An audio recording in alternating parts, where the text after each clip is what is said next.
Sesuai dengan amanat Undang-Undang tentang Pemilihan Gubernur, Bupati, dan Wali Kota, telah mengamanatkan dilaksanakannya pemilihan kepala daerah. Kabupaten Pangandaran, salah satu kabupaten dari 10 kabupaten atau kota di Jawa Barat yang akan melaksanakan pemilihan bupati dan wakil bupati pada tahun 2020. Dengan wilayah geografis Kabupaten Pangandaran meliputi pegunungan, daratan, dan pesisir pantai. Pemilihan di Kabupaten Pangandaran akan dilaksanakan pada tanggal 9 Desember 2020 dengan pemilih tersebar di 10 kecamatan, 93 desa, dengan jumlah pemilih sementara sebanyak 322.118 pemilih. Pemilihan Bupati dan Wakil Bupati Pangandaran akan dilaksanakan sesuai dengan asas pemilihan, yaitu langsung, umum, bebas, rahasia, jujur, dan adil. Sehingga pilkada yang damai akan menghasilkan pemimpin yang berintegritas, masyarakat yang produktif dalam rangka mewujudkan pembangunan nasional. Potensi-potensi kerawanan yang ada di wilayah Kabupaten Pangandaran dapat menimbulkan beberapa pelanggaran yang dapat mengganggu pelaksanaannya. Ketika terjadi dugaan tindak pidana pemilihan, penanganannya dilakukan oleh ketiga unsur dalam sentra Gakumdu, yaitu Bawaslu, Polri, dan Kejaksaan. Dengan awal tahapan penanganannya, dimulai dari penerimaan laporan di Bawaslu dengan tidak mengesampingkan protokol kesehatan, menggunakan masker, cuci tangan, dan jaga jarak.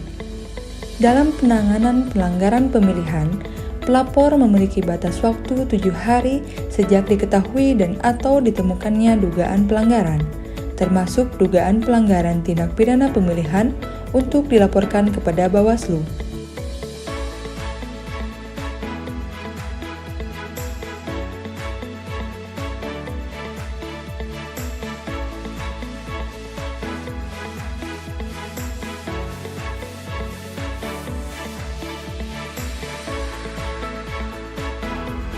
Dengan pengawalan petugas, pelapor diarahkan melapor ke Bawaslu setempat dan dihimbau agar datang tidak bergerombol. Proses penerimaan laporan dilakukan oleh Bawaslu dengan didampingi oleh penyidik dan jaksa yang tergabung dalam sentra Gakumdu.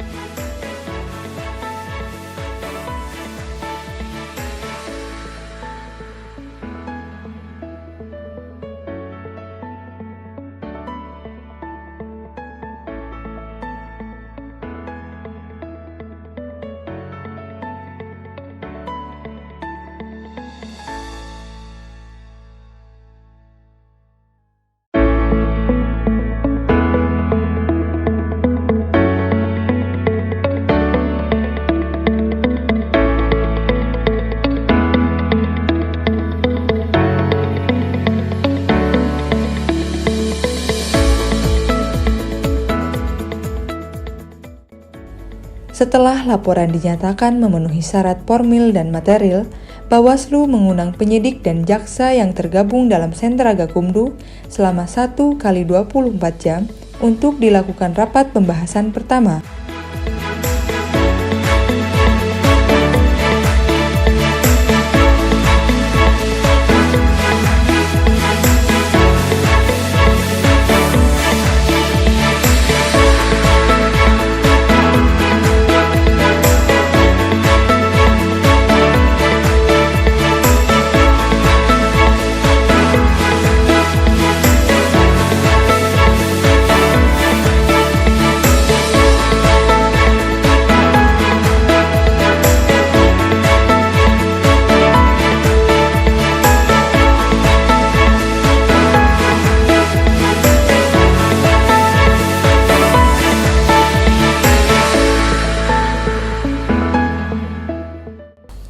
Adapun pembahasan pertama dilakukan untuk menentukan peristiwa pidana pemilihan, mencari dan mengumpulkan bukti-bukti, menentukan pasal yang akan diterapkan terhadap peristiwa yang dilaporkan atau ditentukan. Setelah rapat pembahasan pertama dan disimpulkan bahwa laporan dugaan pelanggaran tersebut merupakan tindak pidana pemilihan, untuk diterbitkan surat perintah tugas dan surat perintah penyelidikan. Untuk menggali informasi, dilakukan klarifikasi terhadap pelapor, saksi-saksi, terlapor, beserta barang bukti yang berkaitan yang dilakukan oleh tim Sentra Gakumdu dengan leading sektor Bawaslu dan didampingi oleh penyidik dan jaksa. Setelah Sentra Gakumdu memperoleh keterangan dari para pihak terkait dan menginventarisir bukti-bukti, selanjutnya dilakukan pembahasan kedua untuk menentukan laporan atau temuan merupakan tindak pidana pemilihan atau bukan, dengan didukung minimal 2 alat bukti. Setelah disimpulkan oleh Sentra Gakumdu tentang hasil pembahasan kedua, kemudian Bawaslu melakukan pleno untuk memutuskan laporan tersebut ditingkatkan ke tahap penyidikan atau dihentikan. Dalam hal rapat pleno memutuskan laporan dihentikan, maka Bawaslu memberitahukan kepada pelapor disertai dengan alasan penghentian.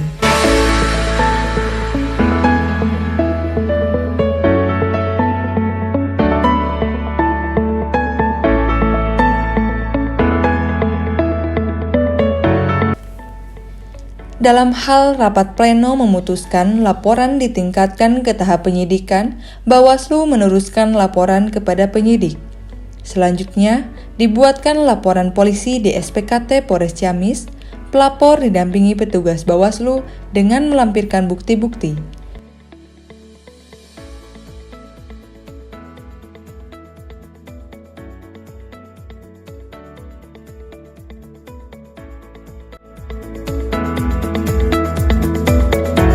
Kemudian, setelah dibuat laporan, petugas dari SPKT mengantarkan pelapor kepada penyidik yang tergabung dalam Sentra Gakumdu di Satreskrim.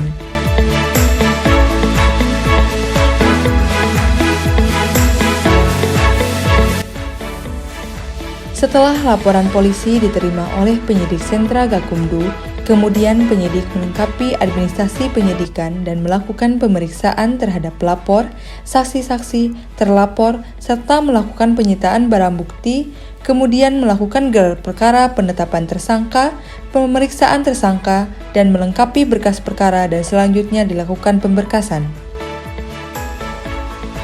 Tahapan selanjutnya, ketika penyidik sudah menyelesaikan proses penyidikan, dilaksanakan pembahasan ketiga yang dipimpin oleh Koordinator Sentra Gakumdu dari Kepolisian untuk disimpulkan bahwa berkas perkara tersebut layak untuk dilimpahkan kepada Jaksa Penuntut Umum. Selanjutnya, penyidik melimpahkan berkas perkara kepada Jaksa Penuntut Umum di kantor Sentra Gakumdu Bawaslu Kabupaten Pangandaran. Setelah Jaksa Penuntut Umum menerima berkas perkara dari penyidik, Jaksa melakukan penelitian berkas paling lama 3 hari kerja, dengan hasil kesimpulan bahwa berkas perkara tersebut harus sudah dinyatakan lengkap atau P21. Selanjutnya, penyidik menyerahkan tersangka berikut barang bukti kepada Jaksa Penuntut Umum untuk dilakukan ke proses persidangan.